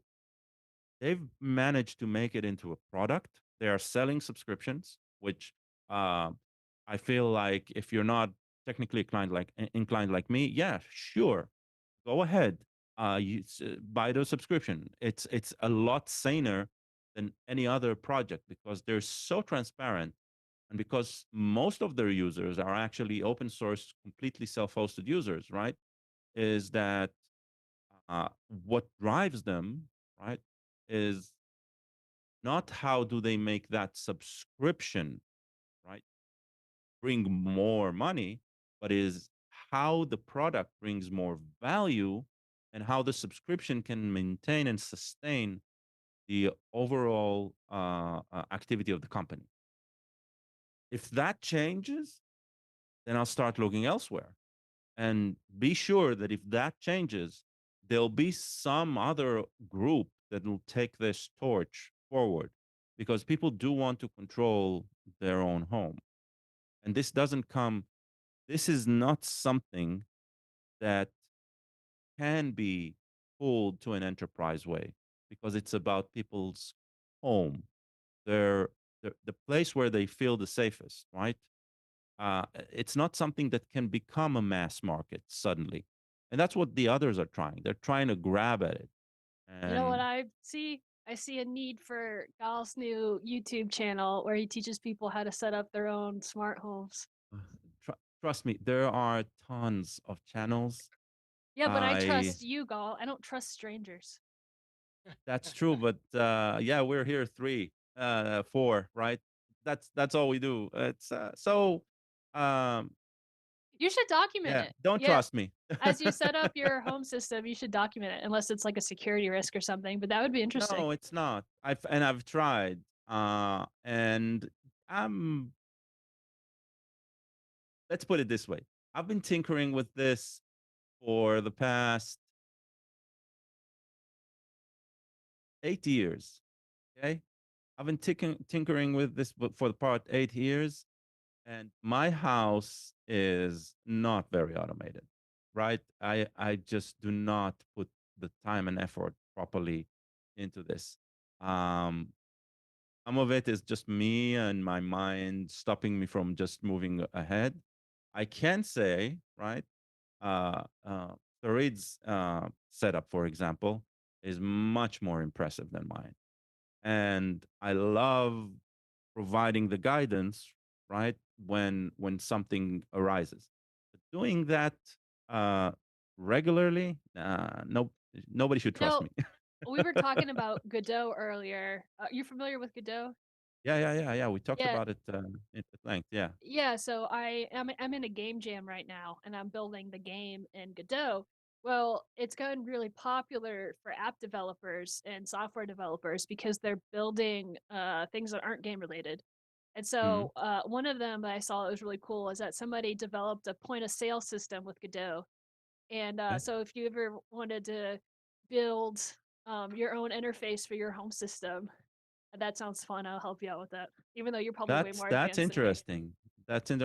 I'll do a search later, see if Yeah. Godot and Home Assistant, because the projects around Home Assistant, because it's such a versatile system, let's say compared to a word or the Google Assistant and all of that, is people have done that, like 3D representation of their homes on a tablet, Mhm. where whatever you click, it's interactable, right? There's interaction. You click on a light there, you click on a fan there, you click on the room, then it shows you the temperature, etc. So it's Yeah, very if compelling. you ever decide you want to go that route, let me know because I would love to help out. Yeah, sure. So Nick, what do you think about that Echo Hub now? I mean, I think if you're somebody that is all invested in, so, I mean, I think if you're somebody that's all invested in that ecosystem, I think it's I think it's very cool. Um, I don't know that it moves the ball in any significant way forward. Um, but I think there is something nice about yes, I could open my mouth and tell a word to change my thermostat or to turn this light on or turn that light on. But if I'm right next to this thing, it might be easier to do three or I think of multiple actions at a time. Right. If I want to change the temperature on and I have some automations built up or when I open up the front window, it automatically shuts off the HVAC. So I've got some of that stuff. But if I wanted to change the temperature, turn on and turn off a couple of lights and run a vacuum, it's probably easier for me to do those 4 or 5 things by tapping a screen than it is to say, "A word, turn this light on. A word, set the temperature to this. A word, start the vacuum. A word, do," 4 or 5 I commands. And don't, I know you could do all of them at the same time, but I don't, to me, That is what comes to mind. Multiple things at once. I don't Okay, like first of talking to all, A word. I prefer the app every time. Interesting. I'm with you. There are things that I mean, especially if I'm next to the switch, I won't talk with it, right? I'll just press the switch. Um, but and I have my home assistant dashboard open all the time on one of my screens, right? When I'm at Same. home, right? This light that shines on my face, right? It's just a huge button there that I activate when I'm on video calls, and it makes sure that the light in the room is lit as well. But when I switch it off, for example, it doesn't shut off the light in the room. Stuff like that, right? Um, and yeah, I can see everything that's happening at home, so if something's acting weird or something and I'm out of home, Mati calls me, I pull it up on my phone and I take a look and yeah. So yeah, Well, but isn't that all that that's uh exactly that's all that it does, right? Uh yeah, it does have a Zigbee smart home built-in hub. So that probably explain part of the price range. Although a Zigbee controller, right, on USB would cost anywhere between 25 to 40, depends if you can find it on a sale or not. 25 or 40 bucks. So yeah, not a big deal. So I think, and it does include the voice assistant with it, so it's a replacement for all of those. It's just that voice assistant with a screen. In a way, they've done it before as well with what was the name? Um, Display? No, what was the name? They had a name for it. Show, right? The Echo Show. And it looks like they're seeing that the Echo Show has less and less people using it for video conferencing, for example, and more for control. So they're probably trying that direction. It just seems a bit steep on the price. I don't know why. Um, I guess everything is getting a lot more expensive, so I get that. And to be fair, compared to other ecosystems, their ecosystem is rather open, right? It's and it has been adopted by a lot. So if you're looking on whether to take this or use something from Google or Apple, right? There is probably the most robust at this point when you're looking at brands. Yeah, I mean, if you're looking for something like this at home, sounds like a good choice. Uh, Looks like it have a power over Ethernet adapter option that you can buy separately. Yeah, I saw that.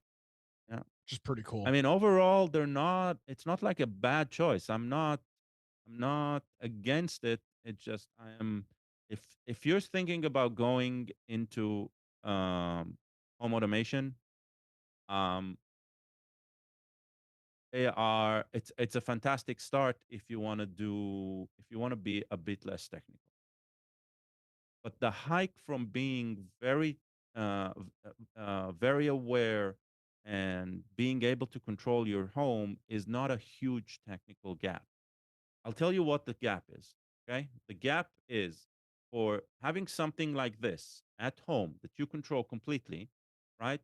What's missing is a one-time sit-down setup of an external DNS with an HTTPS certificate. That takes for somebody who is clueless, right?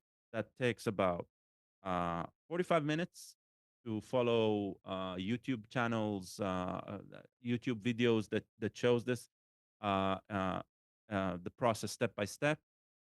It can cost anywhere from $15 a year to zero because there are a lot of free DNS providers. It won't be a nice name that you completely want, but it will be a constant name that will completely hit, will always hit your home, right?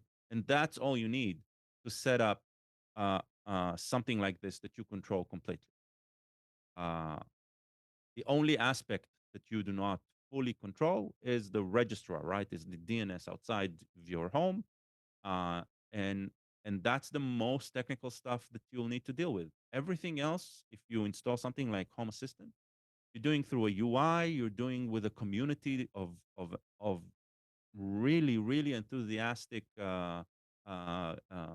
members, and very very friendly one, right? Which invites you in, and so why step into something where you're going to need to call technical support sometime and uh be limited by what they're allowed to provide you, right? What the type of access they're allowed to provide. That's my take on this specifically. We are talking about our homes. We're talking about our sanctuary, right? Do we want to enter somebody else into this in a way where we don't know what's going on? I mean, and also a lot of it comes down to ease of use. I mean, I've been screwing around with Home Assistant since the show started this morning, trying to get a damn integration to upgrade, and it's just been just the hell. And so, I mean, that's part of it- that part of just outside of the internet going down, which obviously we know is a threat. And yes, Amazon has had issues time and from time to time. It's a pretty reliable system, No, and I yeah, think again, and that's for a lot of people. I think that is really what they're looking for, is they're looking for something reliable. And that's not to say that Home Assistant isn't reliable, because it is. um right. but for the last 2.5 hours, I have not been able to figure out why the hell my Z-Wave controller is not seen by my Home Assistant. And it's just been 2 hours of reading forms and trying to figure out, rebooting hosts and trying to figure out what's going on. Have you Yeah, and asked I can tell you ChatGPT? that's a nice idea. No, because I have no idea what the error even is. And well, So to be fair, right? You're talking about Z-Wave, and I assure you, right, is regardless of what system, when it comes to Z-Wave, documentation today, the documentation is a lot better, but sure. the documentation has always been lacking there. The knowledge has always been siloed for some reason. It's getting a lot better today, and for that, yeah, you need to know a gal or an Amnon, that knows the stuff, and give him a call, and we solve it. And the community, if you go and let's put it this way, if 2 hours ago you would have asked in the community, there's a good chance that somebody would already have Sure. answered. But and it'll be interesting if indeed after the show, when we take a look at it, if it's something that I can pinpoint at least, quickly and tell you the route to it. But like, here's another Maybe example. so. HACS, which is the kind of like app store for Home Assistant. Yeah, I've yeah, been has trying to yeah. update that. I go into it. Okay, It says click update. I click update. It says, okay, you now need to restart your Home Assistant core. I right. restart my Home Assistant core and I go back and it's still not updated. It's just stupid Okay. things like that that are just constant Right, frustrations but with there's the a apps. log you can see. We can find the reason. No, We and can and find I it. and I will be able to figure it out, but that's the kind of nonsense that people just don't want to deal with. When you open up your iPhone, you open up your Amazon tablet, and you click update, the damn thing is just going to update. And if it doesn't update, it's just going to tell you that it didn't. It's not going to send you in a rabbit hole of update, restart, update, restart, update, restart. And everything has got its hitches. I'm not trying to make it out as if I'm very happy with And with where I we've am, but it's seen these stuff little like that things that are with we've seen stuff like that in Windows sure, and yeah, like it's yeah, it's a software. pain in the ass. It's frustrating. It can be Yeah. sometimes. Yeah. So Let's put it this This way: too shall if pass. yeah, if an Amazon Echo tries to update and fails and gets into a loop, right? You won't even have anybody to call. that's true. Yeah. That's the point, right? I mean, even if you call, it says we don't know. Uh, it'll be fixed in a couple of weeks, maybe, or eventually, right? If it does become so popular and it breaks so easily, then it'll be, yeah, you'll need to bring it to a service center, right? Sure. That's what I'm trying to avoid. Yeah. So, Very valid.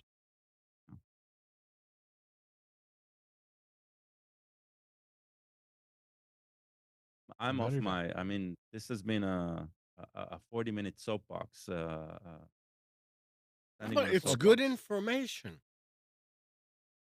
Yeah, going on a while. So let's move on. Let's move on. All right. The one I'm really really impressed with is Nick, who's running the show, doing the specials, trying to fix his home assistant. My life's really rough. All right, I've got another story for us. So, um, news outlets are starting to get pretty concerned about some changes that are coming to Google search.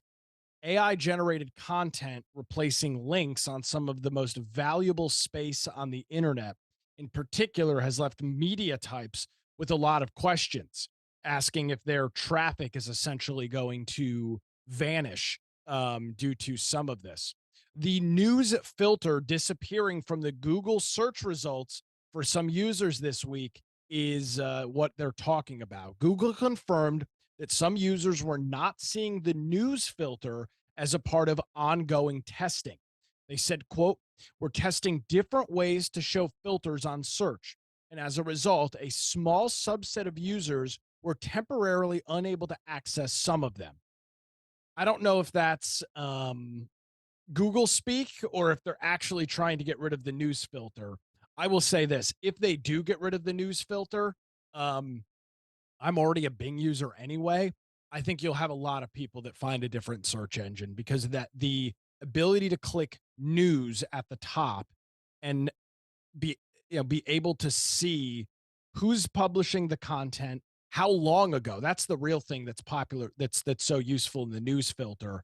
Is this a story that's 1 week old, 12 hours old, or 12 years old?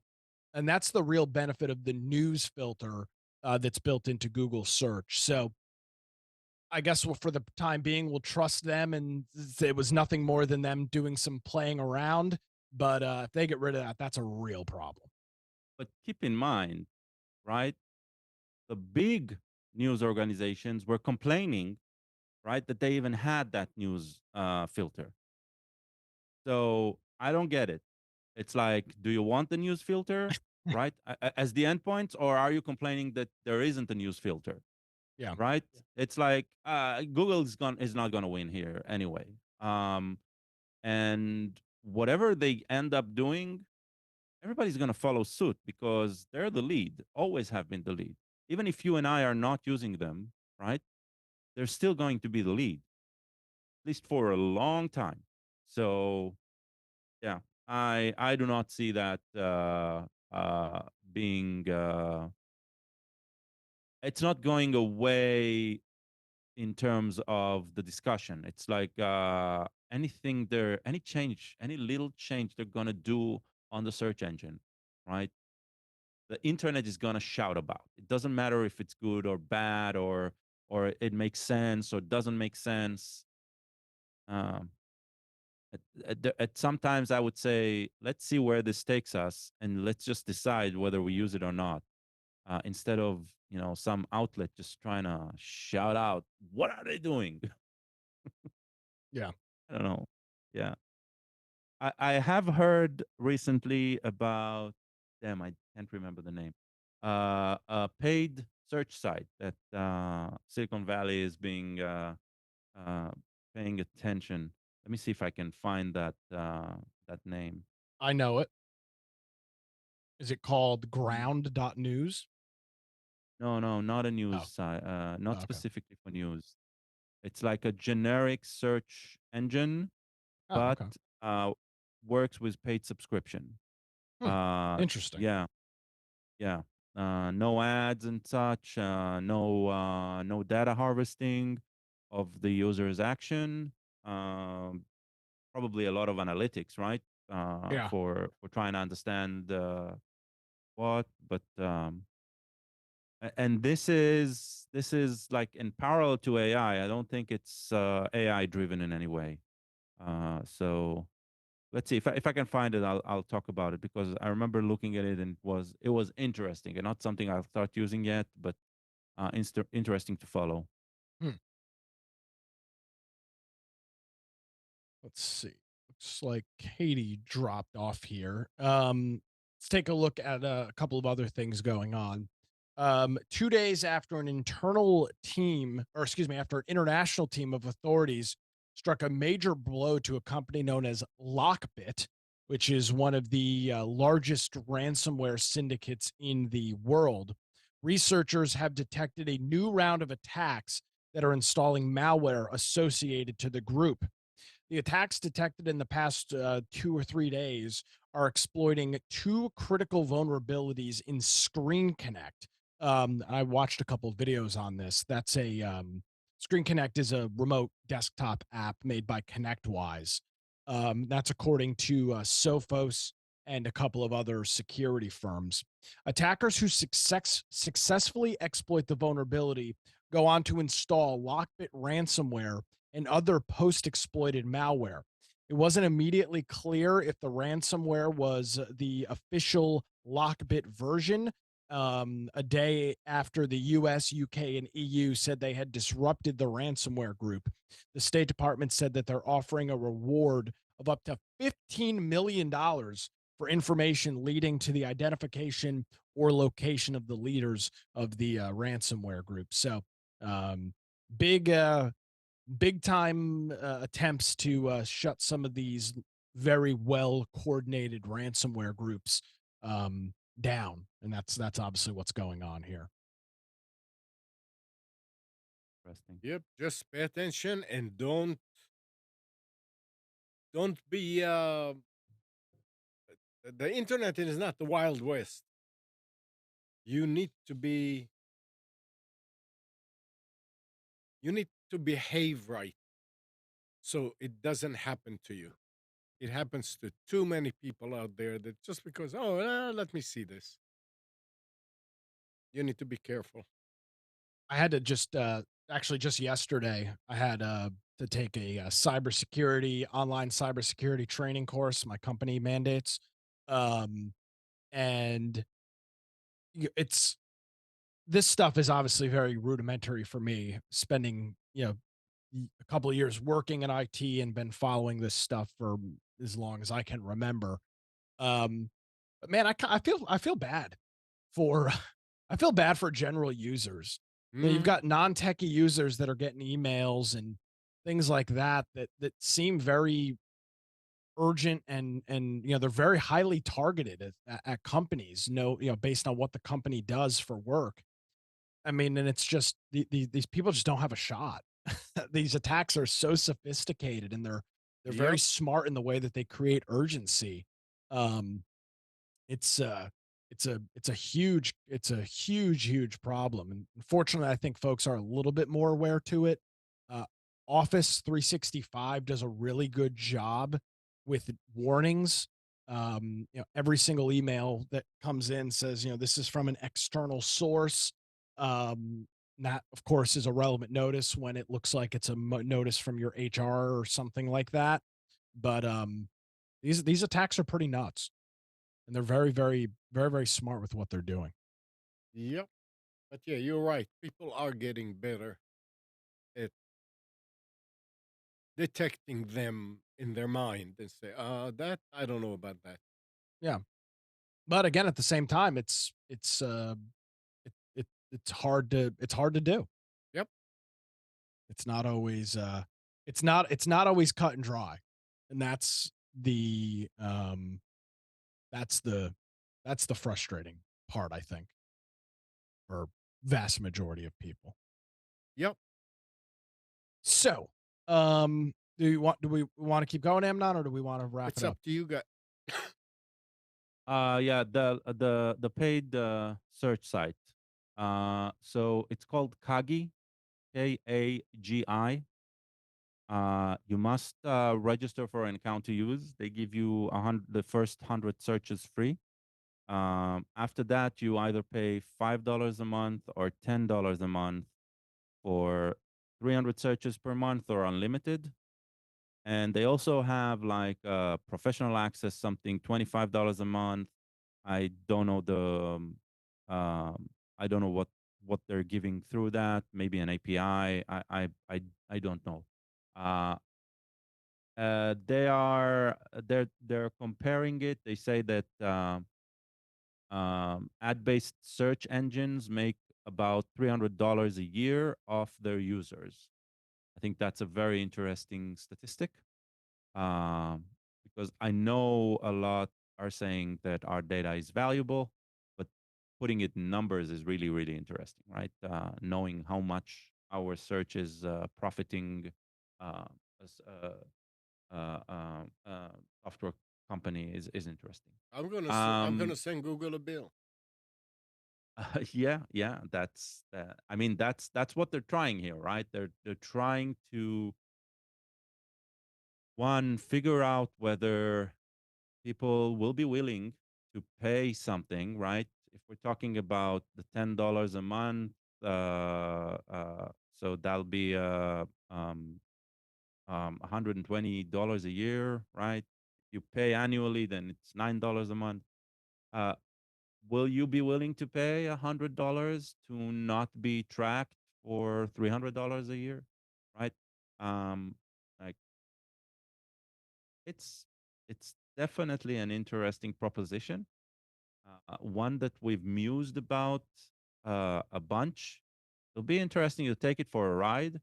I'll register for a free account and try it next week. Well, let's see how fast I reach that 100 searches mark. Um, I know for me, I'm going to need to be very intentional because I've been accustomed to um, just use separate new, always a new search session, right? Be as much as I can to be non-trackable. But mostly because I'd like to control what they do. The features that are interesting, if you go to the website, they allow you to customize the way the search results are coming to you. And because it's account based, that's important, right? So do you want the Wikipedia information showing up or not, and how, and uh, do should it focus on certain things or not? And it seems like there's a way of doing some of that, uh making sure it learns what you want for you, not because they want to sell you something. So that's an interesting proposition, and that sounds like something I would be interested in, right? So maybe um that would tie in nicely to stuff like Google making changes, right? I in no way in the world is a search engine like this, like Kagi, is going to be bigger than any of the large players right now. Um, but it'll be interesting to follow them and see if they can become like a viable, profitable alternative. Um, and yeah, maybe it's a good thing. It's a good thing any way you look at it. Well, you can never know whether, I mean, Google, when they started with do no evil, right? And that's the way the world perceived them. But today, every action they do, right? It's evil. As I said before, it's not that it's evil, but there are it can be construed as the wrong move, right? I'm not even saying that they have become evil, because I do not subscribe to that. They have become business. Okay, that's for sure. Here is a solution that comes out of business and from a business perspective, and saying, okay, let's approach this in a rational way and be frank about it, or at least that's the way they're presenting themselves right now. But if we learn that they're not frank about everything, and there are some dealings behind the table that that are not to our likings, right? then it'll blow up in their face. They're starting small, and a blow up in the face like that is gonna annihilate the idea for at least a long time. So that's why I say, let's see. Does it say Uh, there where they are? I 'Cause I know they've been around for a while. I haven't. Alan is asking if it's a Swiss company. Who? I mean, I don't know. All right. I'm sure Wikipedia can tell us. They are relevant, right? They're not non-existent. Oh yeah. They've All been around for a while. So just they're getting more and more um, coverage, like attention. They've been around since 2018, and no, they're Palo Alto, California, USA okay. based. But the CEO has a foreign name. I don't know where he's from. So it might be a company by some European that decided to build something in Palo Alto. There you go, Alan. Boom. All right. All right. All right, Nick. Yeah. Alrighty. Well, thank you, Gal. Thank you, Amnon. And good morning, Kathy, Hannah, Nabil Mac, Norm, Katie and Donna, Dina, Mati, Eleanor, Sarid, Yaakov, and Yael. Thank you for tuning to Computers 2K Now. We hope you enjoyed and maybe learned something from our time together this morning. Remember to practice safe computing. Back up your hard drive, update your virus scanner, and if you have same passwords on a variety of websites, make sure you change those.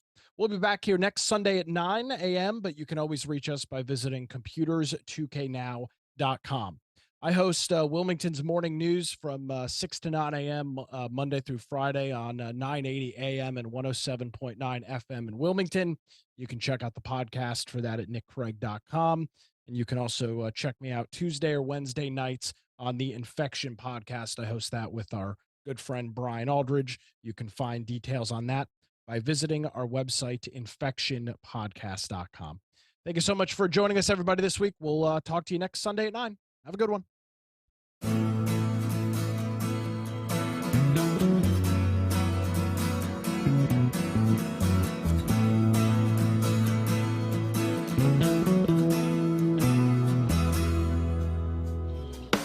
You are tuned to the Nissan Communications Network. If you tuned in too late, you can always watch each program in its entirety or download an MP3 audio file of it in the archives section at nissancommunications.com. Don't forget to subscribe to our YouTube channel, follow us on Twitter, and like us on Facebook. Sponsored by StreamingGear.com and DeltaForce.net.